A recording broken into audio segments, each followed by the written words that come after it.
Steamboat is the world's tallest active geyser, but unlike Old Faithful, its eruptions are anything but predictable. Now, a new analysis suggests that at least one of Steamboat's recent eruptions was triggered by a small earthquake. The magnitude 3.9 earthquake struck in September 2024, and its epicenter was about 7 miles from Steamboat, which is in the Norris Geyser Basin in Yellowstone National Park in Wyoming.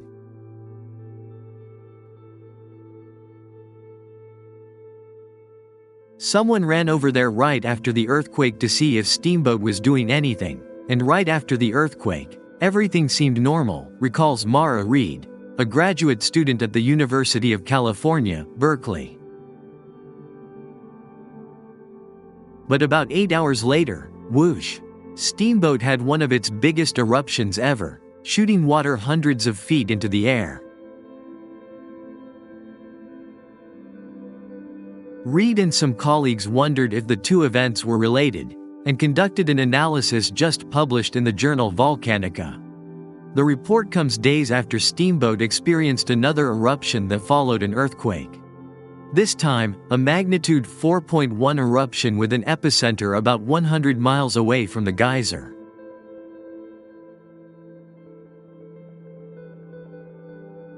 I think it's very interesting. And I think it's very possible that a geyser that's about to erupt could be pushed over the edge by seismic shaking, said Michael Pulland of the U.S. Geological Survey, who heads the Yellowstone Volcano Observatory.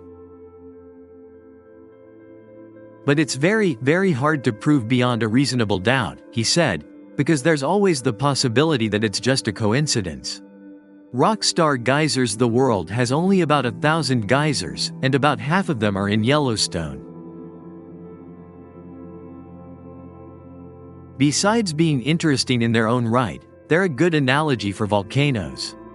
About 1/10 of the world's population lives within the range of a volcano's potential danger zone, so researchers want to understand what might trigger them. We've known for a long time that earthquakes trigger volcanic eruptions, but understanding when and why they happen has been an open question, says Michael Monga of the University of California, Berkeley.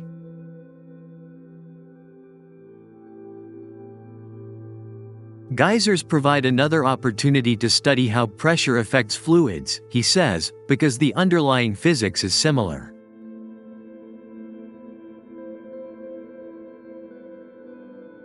In the geyser world, Steamboat is something of a rock star. Its eruptions are huge, and it can also mysteriously disappear for years.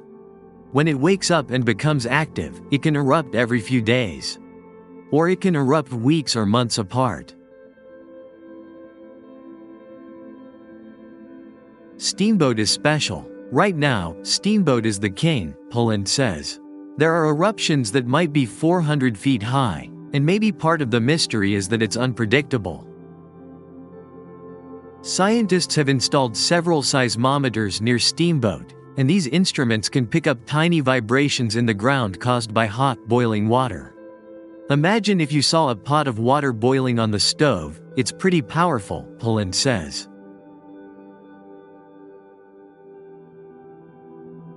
After the earthquake, an instrument close to Steamboat recorded a change in the intensity of this hydrothermal noise, Reed said. That means the earthquake may have changed the flow of fluids underground and sent more hot water towards Steamboat.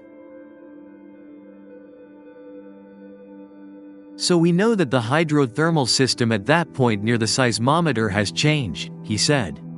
That doesn't necessarily prove that it changed in a way that affected Steamboat, but it makes sense that it did, based on what we know about the geology, the area and the types of seismic signals that we saw. The research team also did a statistical analysis that showed that it was highly unlikely that Steamboat erupted on that day just by chance.